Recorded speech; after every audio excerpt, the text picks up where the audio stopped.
Olá, bem-vindo ao canal Olhar Livros e HQs. Eu sou Ana, psicóloga. Hoje eu vou apresentar um tema, embora com 3 livros, mas é o mesmo tema: Lady Killer. Essas aqui são HQs, volume 1 e volume 2, tá? E depois eu vou fazer mais uma contextualização com este livro, Lady Killers. Ok? Bom, este vídeo ele será um pouco diferente dos demais, porque essa história ela não tem como foco um desenvolvimento psíquico, apenas um entendimento pessoal dos possíveis porquês tal fenômeno, uma mulher tornar-se matadora de aluguel, pode acontecer. Vamos lá. O objetivo maior deste vídeo é despertar para uma realidade muito encoberta e desacreditada sobre faces do feminino, caracterizada pela fúria, pelo rancor, pela vingança. Temas arquetípicos presentes em todas nós mulheres. Este quadrinho retrata a vida de uma dona de casa. Deixa eu pegar o volume 1. Esse aqui é o volume 1. De uma dona de casa que tem 2 realidades que não entram em conflito. Cada um vive muito bem adaptada à sua especificidade. Josefine não tem qualquer sentimento de remorso, culpa ou arrependimento pelos seus atos. E nem enquanto matadora de aluguel, nem enquanto mãe, mulher, esposa e cidadã de uma sociedade. A época retratada é nos anos 50, tá? De grande glamour americano, é um quadrinho americano, né? Onde se mostrou um ideal de vida, uma vida americana melhor do planeta. Mulheres em uma sociedade patriarcal, onde eram vistas e declaradas donas de casa, mãe e esposa, com suas vidas perfeitas, com as suas famílias perfeitas. Mulheres com vestidos glamourosos, salto alto, louças de vidros coloridos, utensílios domésticos de última geração, prontas e dispostas 24 horas por dia. E é nessa sociedade que a protagonista vive 2 realidades, que no primeiro momento são inconciliáveis, esposa e mãe matadora de aluguel, mas que ela administra com sucesso. Apresenta 2 personalidades bem ajustadas, sem qualquer conflito, seja moral, ético ou religioso. O quadrinho ele tem 2 volumes, tá? Volume 1 e volume 2. Tá? O primeiro aparece ela no seu dia a dia, na sua rotina, nos 2 papéis, mãe e matadora. E eu vou mostrar um pouquinho para vocês. Aqui, ela está chegando na casa de uma senhora como vendedora de Avon. Ela é de azul, tá? Aqui no cantinho. Conversa vai, conversa vem.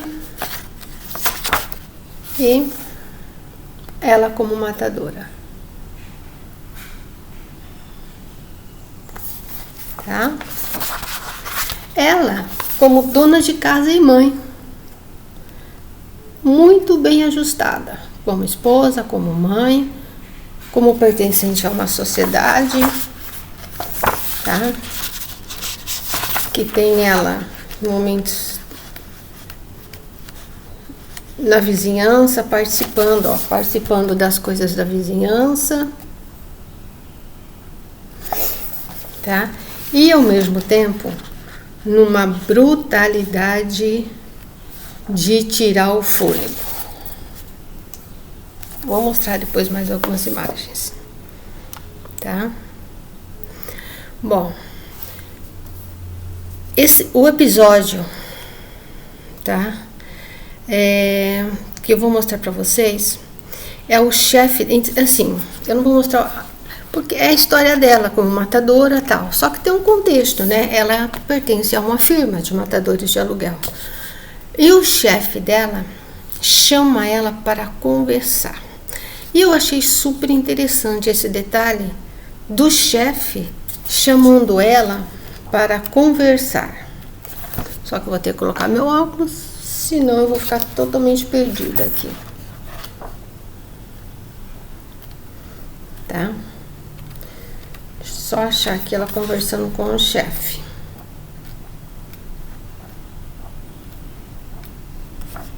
Aqui, ó, ela tá conversando com o chefe, tá? E eles estão conversando e tal, e ele pergunta assim, sente, não tem que olhar, ficar olhando para cima e tal. Aí ele coloca, você não se importa se eu comer, certo? Eles vão conversando, aí ele coloca assim, me diga uma coisa, senhora Schuller, você gosta desse trabalho? E ela fala, sim, claro, senhor. E há quanto tempo você trabalha conosco? 15 anos, senhor. Vou cumprir a missão como foi solicitada, como sempre faço. E ele disse, ótimo. E como eu disse antes, ela requer um pouco de delicadeza. E eu quero acreditar que você é a mulher certa para o trabalho. Ele coloca, e penso no que eu lhe disse, há espaço para você crescer aqui dentro, senhora Schuller. Eu odiaria ver você dispensar o seu potencial. E aí eles continuam, tá? Bom, o que é interessante, tá? Nessa conversa com ele. É claro que uma agência tem outros matadores. Ele depois, tá? Chama, tá? O colega dela e fala, né, que ele acha incompreensível, como ela já está há 15 anos trabalhando, é muito tempo. E ele acredita que ela daqui para frente, por um desgaste nesses dois papéis, de mãe, esposa e matadora, ele acredita que ela possa começar a dar problema, a confundir os papéis. E antes que ela faça isso, então é melhor que ela saia. Só que ele não quer que ela saia, ele quer eliminá-la. Tanto que o companheiro fala que ele não vê o porquê disso, porque ela trabalha eficientemente, ele não vê qualquer problema nesse sentido. Mas o chefe bate o martelo, ele quer que ele define nela. E aí eu fico pensando, né, sobre essa postura do chefe. Ela está ali trabalhando com eles há 15 anos, fazendo esse papel perfeito entre esposa e matadora de aluguel. Mas ela ainda continua sendo motivo de suspeita do seu chefe, que não entende como que uma mulher pode conciliar de forma tranquila, sem colocar em risco seus papéis de esposa e mãe e matadora de aluguel, e resolve eliminá-la, antes que ela se torne um perigo para eles e para a sua família. E para a sua família. Então, assim, os anos de bom trabalho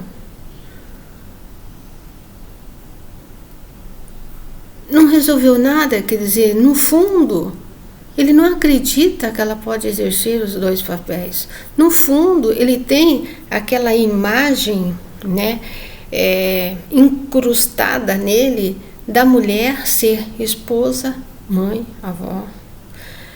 É difícil, apesar de todos esses anos ela estar fazendo um trabalho perfeito, fica aquela pulguinha atrás da orelha dele de realmente não acreditar na eficiência do trabalho dela, embora ela sempre tenha sido eficiente. E aí, por uma insegurança né? Por essa imagem cada vez mais, a imagem é conflituosa para ele, não é para ela. O conflito existe dentro dele. Dentro dela não existe. E o que ele faz? Elimina. Entendeu? A forma mais fácil e prática para o conflito dele. Não é? Há muita gente se pensar. Batalha, batalha, batalha, mostra, mostra, mostra. E mesmo assim não é suficiente. E mesmo assim, ela, vamos dizer assim, ela é como se fosse um perigo iminente para ele. Entendeu?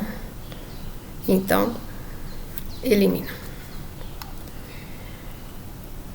Né? Então é isso. Então, dessa primeira parte, né, o que eu achei mais interessante é isso, tá? Então vai mostrar aí tudo o desenrolar dela como matadora e mãe num papel totalmente adequado, tá? A única coisa que acontece aqui no primeiro volume é que a sogra, porque mora junto com eles, então ela começa a desconfiar, porque ela passa muito tempo só, assim, fora de casa, o marido, os filhos, né? Para eles é a coisa mais normal do mundo, né? Mas para a sogra, e aí até que um dia ela vê ela conversando com o rapaz, tal, ela acaba sendo inquirida e ela acaba contando que ela é matadora de aluguel. E a sogra fica assim empolvorosa.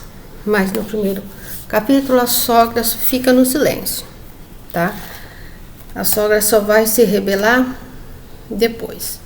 Então, vou mostrar aqui só mais algumas fotos para vocês. Ó, aqui enquanto mãe, tá? Tranquilinha.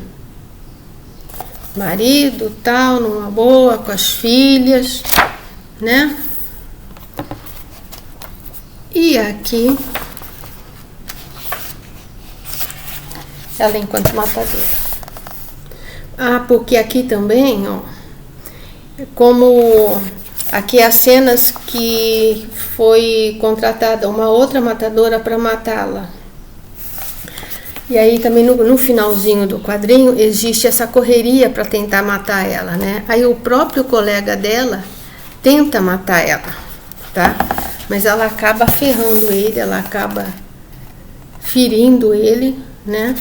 E no fim também o chefe, num encontro, o chefe tenta matar ela, tá? Ó, aqui é tudo cenas que o pessoal tá tentando matar ela e ela acaba matando o chefe, tá? Aqui, ó, ela mata o chefe. Então esses são os finais do quadrinho, tá? A correria dela.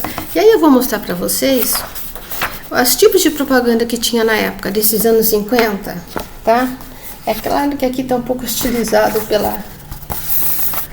por ela, né? Mas olha as figuras, né? Eram figuras de casas coloridas, né? A mulher, ó, se apresentando como uma Cinderela doméstica, não é? Deixa eu ver se tem mais alguma aqui.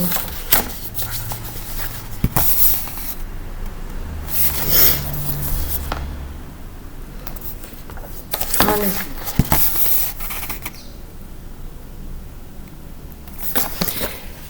E é isso, primeiro volume. O segundo volume, ela tá autônoma, tá? Ela se desfez lá do chefe e tal, então ela tá por conta dela, tá? E ela tem aparece um senhor também que ajuda ela no primeiro momento, ali no volume 1, e aqui eles vão se tornar sócios, tá? Porque é muito difícil, né? Matar, limpar, esconder, né? Dar fim de cadáver, não sei o quê. Então eles combinam assim. Ela mata e o cara dá fim nos bandidos. Só que tem uma questão, tá? E aqui também uma das coisas interessantes, né, desse segundo volume é que aparece a infância dela, porque até então ela já aparece como matadora de aluguel, tá? E aqui no segundo volume tem algumas páginas que explica pelo menos dar uma certa referência, né, da história dela. E aí eu vou mostrar para vocês, tá? Para fazer algumas considerações. Aqui. Ela com a mãe dela, tá? Pela foto, eu devia ter o que, uns, sei lá, 5, 6 anos. Olha lá, a garotinha, que ela tá na cozinha com a mãe, tá? Olha, ela é uma garotinha, bem novinha, né? Aí ela tá falando, mas por quê? Agora não, Josefine. Mamãe, mas por quê? Quer saber por quê? Porque eu nasci sem nada, o que significa que você nasceu sem nada, e por ter tido a má sorte de nascer mulher. A mãe continua. Você também é um nada, assim como eu. E a menina chora. A mãe fala, vamos lá, não é tão ruim assim. E a Josefine, não? Não mesmo. Enquanto todo mundo achar que somos nada, eles jamais saberão que somos algo. Quê? Aí aparece, isso mesmo. Se você se sentir mal pelas coisas ruins, lembre-se de que lhe ensinei a sobreviver neste mundo frio e cruel.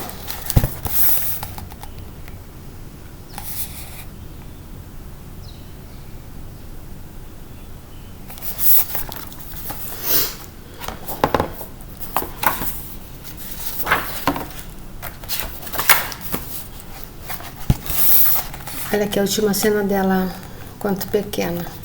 Aqui, né? A mãe fala, o mais importante é continuar com este sorriso lindo, porque é só isso que as pessoas querem ver. Termine sua janta. Temos uma longa noite pela frente.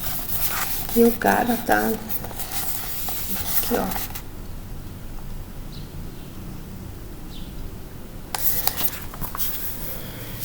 Bom, o que eu posso entender dessa parte, né? Vamos lá. Eu vou fazer algumas considerações que eu entendo que a história de Josefine, esposa, mãe e matadora de aluguel, mais uma vez, é muito pessoal. E com certeza não é a única, né? As pessoas podem entender também de uma outra forma. Aí eu coloco, tá?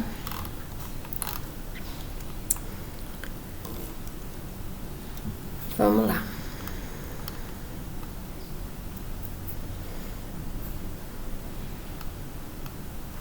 Eu não sei qual foi a intenção dos autores em retratar duas realidades tão diferentes.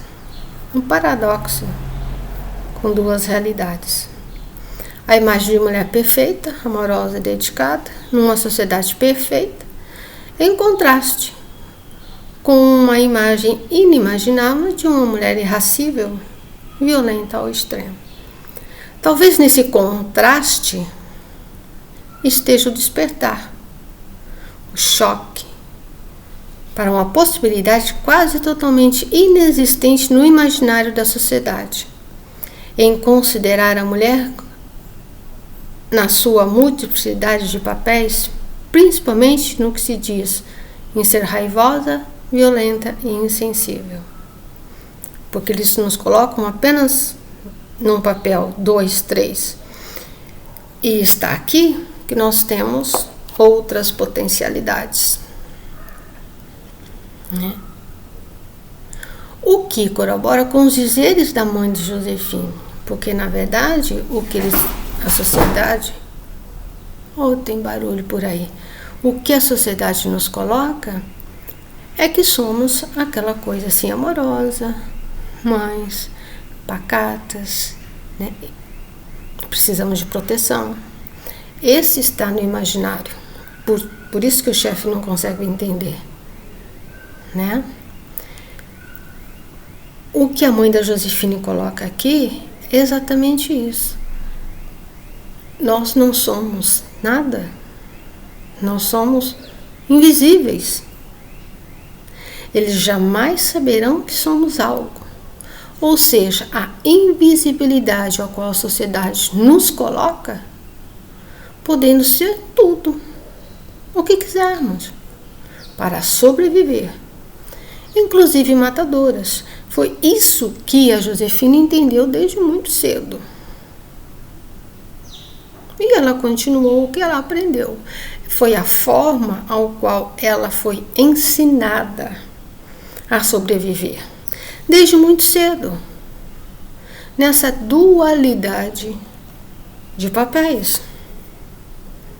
Então, ela aprendeu muito cedo a lidar com essas duas realidades. Para a menina, teve sentido, teve significado naquele momento. A partir daquele momento, ela entendeu a vida e como ela iria se desenvolver a partir daí. A mãe não via qualquer conflito, a mãe não tinha qualquer, como ela, remorso, problema, e ela seguiu como a mãe. Tá? Então, essa invisibilidade é decorrente da imagem arquetípica dessa amorosidade, da fragilidade, da complacência vigente na sociedade. Josefina não tem qualquer sentimento de remorso, de culpa ou arrependimento pelos seus atos. Não há conflito em ser matadora de aluguel, mãe e esposa. Não há no quadrinho uma preocupação dela em saber o porquê da eliminação de uma pessoa. De forma categórica, o perigo deve ser eliminado, sem qualquer processo de reflexão sobre tal ato. Com exceção, no primeiro volume, o último serviço que o chefe dá para ela é para matar um menino. Deve ter uns 10, 11 anos. Ela não consegue. Ela não consegue, ela vai embora e daí vão caçar ela. Então é o único ato, né, na historinha que ela realmente titubeou e ela foi embora. Josefine, uma mente programada para matar. Inclusive matar sujando das mãos. Ela não usa arma de fogo. Geralmente é com as próprias mãos. Ou é faca, ou é machado, ou é martelo. Entende? É uma coisa assim brutal. Olha aqui. Né? Ela não usa arma de fogo. Ela usa o poder, né, desses instrumentos mortíferos e a força dela, a habilidade dela. E ela não tem qualquer problema em relação a isso, você entendeu? Ela vai para cima mesmo, sem titubear, tá? Bom, vamos falar um pouco do arquétipo. O que é arquétipo? Na linguagem junguiana, é a somatória de todos os temas experienciados e vividos pelo humano no recorrer dos milênios. O que se vivenciou mais foi se somando como memória, como se fosse um pendrive de amor, ódio, raiva, construção, desconstrução, tudo que vocês imaginam, felicidade, injustiça. Todas as experiências que o ser humano foi passando em relação a esses temas foi ficando aqui nas caixinhas, nos pendrives. O que mais se passou, né? O que mais significou no decorrer da humanidade. Disponível a qualquer momento. Um repertório de experiências similares podem acordar a qualquer momento e dar o seu tom, dependendo da história e subjetividade de cada um. Então, assim, não é só Josefine, todos nós temos esses pendrives, para o bem e para o mal. No caso dela, pela própria história dela, somou-se memória, milênios. A mulher, é que não se mostra, é óbvio, a mulher teve que lutar. Ela nunca foi só essa beldade que a sociedade coloca hoje. Nos primórdios, não tanto quanto o homem, mas ela tinha que lutar, ela tinha que matar, ela tinha que ser feroz, ela tinha que correr, ela tinha que abandonar para sobreviver. Então tudo isso está aqui. Somou-se à experiência de vida dela e não deu outra. Entende? No caso específico, ela vivencia 2 temas arquetípicos que a gente fala. O de mulher, esposa e mãe, que também temos desde os primórdios, sempre fomos mãe, sempre fomos esposa. Acalentamos, cuidamos, protegemos e ao mesmo tempo matamos. Somos ferozes, somos vingativas, somos rancorosas. Somos uma multiplicidade, um universo de temas dentro de nós e que vão ser acordados dependendo da nossa história, dependendo das nossas experiências. Uns nunca acordarão, outros muito cedo, com muita intensidade. Por isso que o ser humano é essa caixinha que a gente não consegue definir, porque somos muitos em um só, tá? E ainda tem, você vê, a mitologia, ela é fantástica, né? Ela é todos os, vamos dizer assim, o desenvolver da realidade dos nossos temas. Pegaram os temas, amor, ódio, vingança, solidariedade, amorosidade, e fizeram personagens, né? Mitologia fala de personagens, de temas humanos. Todo Deus, semideus, é um tema humano, é uma metáfora para um sentimento humano. E tem, tá, as Eríneas. Eríneas, em nome grego, significa fúria, demônio, ou como Árpias, as górgonas, que adotavam formas de cães e serpentes. As Eríneas eram os instrumentos de vingança divina para os erros dos homens, que elas perseguiam, semelhando-lhes o medo no coração. Entende? Na versão de Ésquilo, as Eríneas são filhas da deusa Nix, da noite. Na peça de Éclos, elas são 3, que encarregavam-se da vingança e habitavam consoantes versões, o Érebo ou o Tártaro, no inframundo, onde descansavam até que são de novo reclamadas na terra, ou seja, até que a consciência desperte a vingança, a fúria, o rancor. Elas estão aqui, adormecidas. Se são chamadas, elas despertam. Então coloca, Alecto é a implacável, eternamente encolerizada. Encarregava-se de castigar delitos morais como de ira, a cólera e a soberba. Tem um papel muito similar ao da deusa Nêmesis, com a diferença de que esta se ocupa referente aos deuses, tendo Alecto uma dimensão terrena aos homens. Alecto é a Erínia que espalha peste e maldições. Guia o infrator sem parar, ameaçando-o com fachos acesos, não o deixando dormir em paz. Megera, a rancorosa, que personifica o rancor, a inveja, a cobiça, o ciúme. Nós não temos isso? Não temos inveja? Não temos rancor?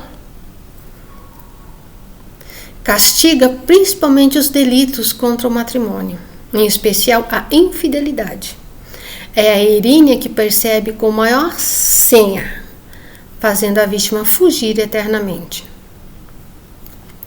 E tem a Tisífone, que é a vingadora.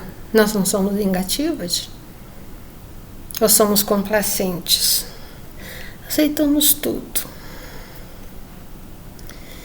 A vingadora dos assassinos de patricídio, fratricídio e homicídio.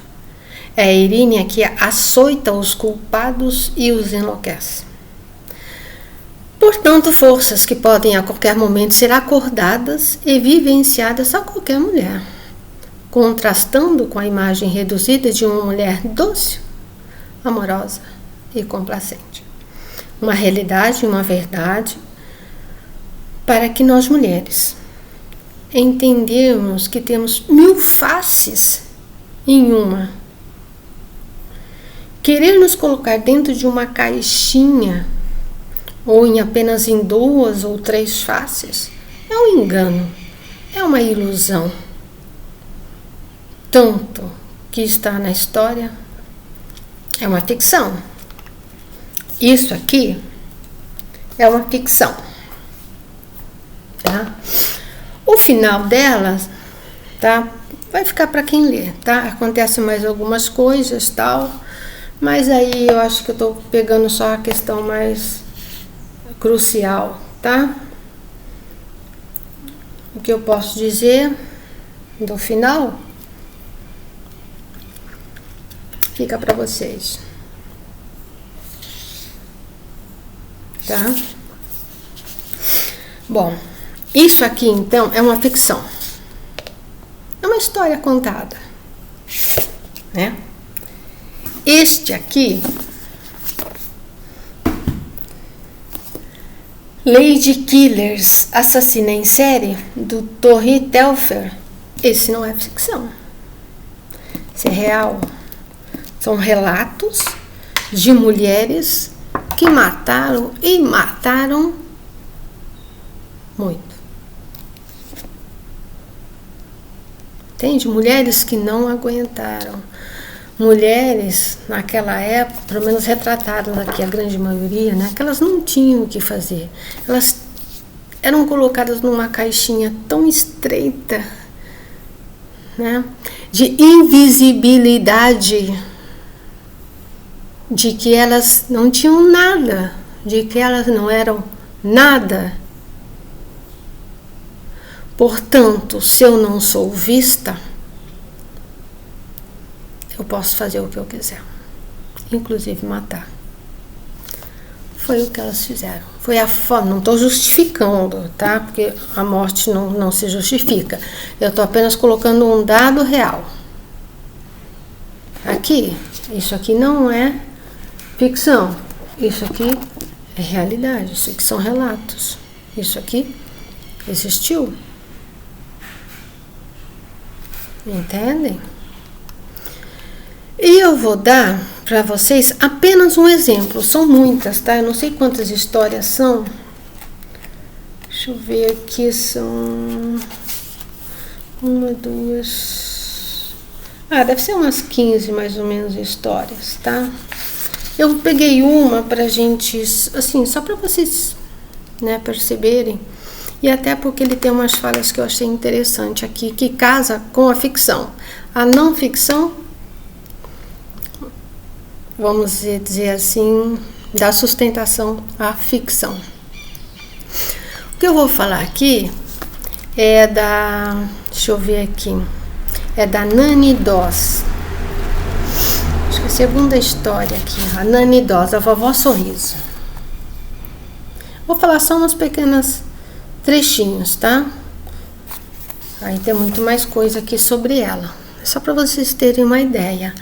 Então, essa Nani Doss, vovó Sorriso, de 1905 a 1965, ela foi presa aos 49 anos, acusada de ter matado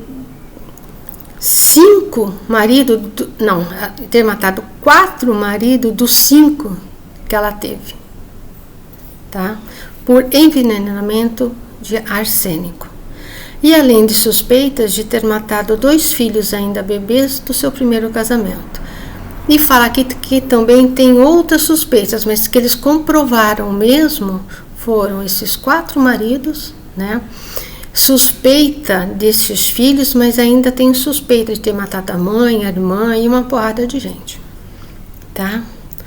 Então aqui só algumas falas, tá? Para vocês terem uma ideia do que ele coloca. Ele coloca assim, ó. Nani certamente não era a primeira nem a última assassina em série a alcançar o mesmo desfrutar da notoriedade, mas era uma celebridade em um momento interessante dos Estados Unidos. Pensem em todo o clichê que você conhece sobre a década de 1950, que é a década do glamour, tá? É a década do quadrinho, as mulheres de 1950, as mulheres de vitrine, bonecas de vitrine, tá? Donas de casa, aqui, passando seus... Donas de casa passando seus dias aspirando o carpete com seu martini na mão e um olhar de horror existencial. E todas as casas equipadas com um aparelho de TV.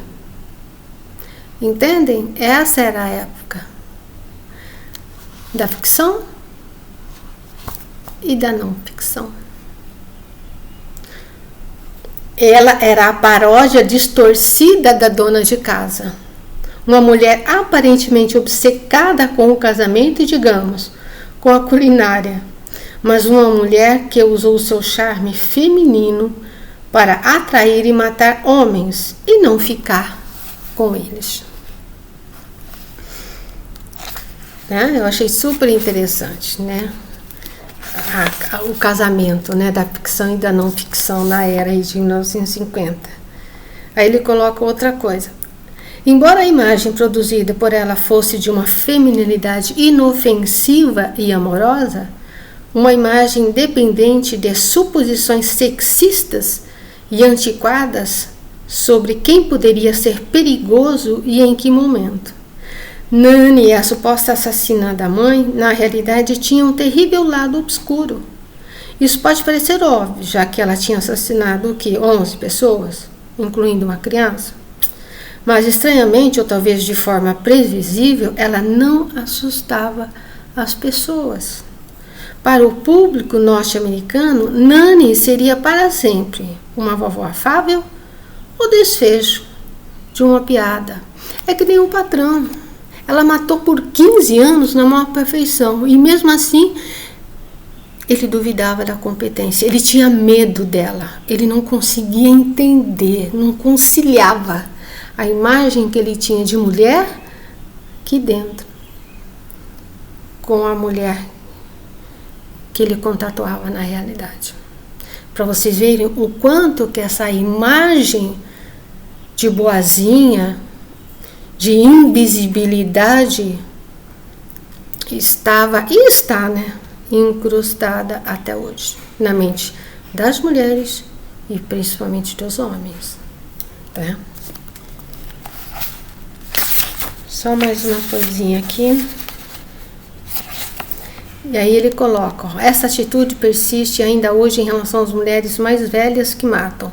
A disparidade entre o arquétipo da avó que sorri para nós sob uma auréola de cabelos brancos e deliciosas tortas, representando uma fonte de conhecimento aconchegante sobre os bons e velhos tempos, e o arquétipo do assassino, que é fisicamente forte, geralmente do sexo masculino, e segue suas vítimas em becos escuros, esgueirando-se pelas janelas dos quartos. É muito difícil de harmonizar. As pessoas tendem a sucumbir ao humor para lidar com isso ou diminuir a coisa. Entende? É que nem nessa história aqui, como que você vai juntar o arquétipo da avó, que é aquela senhorinha fazendo bolinhos de chuva, aquela senhorinha costurando, fazendo bordados, frágil, indefesa, com a assassina. As pessoas não conseguem, é como se fosse uma piada de mau gosto. Ela usava desse arquétipo, ela usava dessa imagem que está incrustada aqui dentro da gente, e matava ao bel prazer. Também não tendo, ou pelo menos que eu li aqui, qualquer tipo de remorso, qualquer tipo, sabe, o que eu fiz, meu Deus, nada. Uma pessoa, uma verdadeira matadora, não de aluguel. No caso de maridos, tá? E tem quase 15 histórias nesse sentido, tá? De mulheres que aparentemente não eram dado nada a elas. Na verdade, a todas as mulheres, só que essas se revoltaram, essas acordaram as eríneas e se defenderam como puderam. Fica aí para a gente contextualizar hoje na nossa realidade. Se essas eríneas continuam sendo acordadas e que de forma. E qual é a forma? Qual é o formato delas hoje dentro da gente? Não é? Bom, eu só vou falar aqui para finalizar algum trechinho que ele coloca na introdução. Como eu disse, o início dessa apresentação, o intuito é demonstrar e alertar e clarificar e conscientizar principalmente a nós mulheres de uma verdade que habita em nós e que muitas vezes é ignorado, é escondido, é sufocado, com tanto fervor que um dia este poder, essa energia intitulada mal, pode arrebentar nossas defesas e arrebentar com as nossas vidas.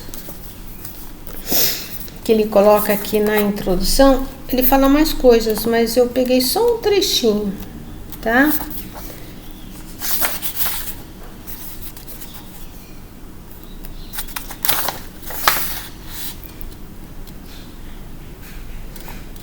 Aí ele coloca aqui: não é que a sociedade não reconheça a existência do mal nas mulheres, até porque já foram retratadas como coniventes e malévolas, verdadeiras mensageiras do Apocalipse desde que Eva comeu a maçã. Mas nós parecemos preferir mulheres más como aquelas abrigadas apenas em nossas ficções. Elas podem atrair os homens para o mar, sereias, enquadrá-los por assassinato, a garota exemplar, ou sugar a sua respiração em um poema, a bela dama sem piedade.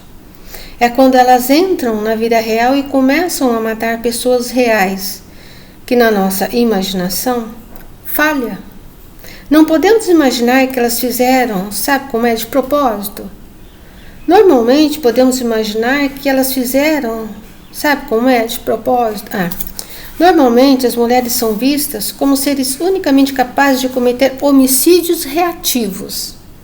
Homicídios em alta defesa, uma explosão de amor, um desequilíbrio de hormônios, um momento de histeria. E não homicídios instrumentais, que podem ser maturados, calculados e executados a sangue frio.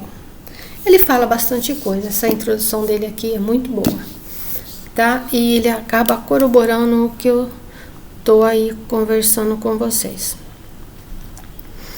O sombrio espreita à nossa volta, e para que ele possa ser transformado em luz, ele precisa ser olhado, percebido, sentido, clarificado, não vivenciado e experienciado. Ele tem que ser iluminado dentro de um processo psicológico, de clarificar, de entender aquele sentimento, aquela raiva, aquela angústia, aquela inveja, aquele rancor. Eles precisam ser processados psicologicamente, não vivenciados, num constante processo de reflexão do seu poder de atuação nas nossas vidas, pois ele atua nas entrelinhas E somos nós que precisamos decodificá-lo e abrandá-lo, porque nós não precisamos nos tornar matadoras de aluguel. Não precisamos nos tornar assassinas. Não é isso. É porque raramente acontece isso. Isso é quando realmente a coisa explode. Acontece, mas o comum, o normal, é que essas iras, essas iríneas, elas acontecem de forma sutil. Porque eu sou uma pessoa rancorosa, eu sou uma pessoa vingativa, naquele limiar assim, quase imperceptível. Mas eu sou. Eu sei que eu sou. Eu me vejo fazendo isso. E se eu sei que eu sou, se esse é um poder maior que o meu, eu preciso de ajuda. Entendem? Porque enquanto ele for sutil, ele pode passar para os outros desapercebido. Mas se eu continuar alimentando, se eu continuar dando força e colocando energia naquela sutileza, uma hora ele vai explodir numa coisa maior. E aí a pessoa vai falar, mas gente, não é para tudo. O que aconteceu? Gente, nada justifica a ação daquela pessoa frente ao que aconteceu. Se você for investigar, explodiu. Saiu do controle. E não é que a pessoa, entre aspas, não sabia. É que ela foi negando, ou que ela foi escamoteando, ou que ela foi, de alguma forma, tampando o sol com a peneira, como se diz. Até que teve uma hora que a coisa explode. E as pessoas falam, mas como? Como? Num processo de alimentação. Um dia explode. A gente tem que entender que são forças psicológicas ao qual o pensamento intelectual, a racionalidade, dá conta até um certo momento. Os rituais, seja eles quais forem, dão conta até um certo momento. Depois não dão mais. E a coisa explode. Esse é um dos grandes objetivos desse vídeo hoje. É mostrar, é despertar para que vocês olhem dentro para vocês e percebam como que isso está dentro de vocês, como que essas iríneas estão dentro de vocês. E corram atrás. Ok? Espero que de alguma forma eu possa tê-los a todos ajudado. E que eu possa, não sei, de alguma forma despertar alguma necessidade que vocês estão querendo de alguma forma fugir. Mas, pessoal, a fuga é o pior das nossas reações. A gente tem mais aqui enfrentar. Cada uma na sua gota, cada uma no seu poder, cada uma do seu jeitinho. Mas a gente tem que enfrentar. Somos humanas. Até um próximo olhar. Muito obrigado. Se gostaram, deixem o like, compartilhem, se inscrevam. É tudo que eu peço. Até.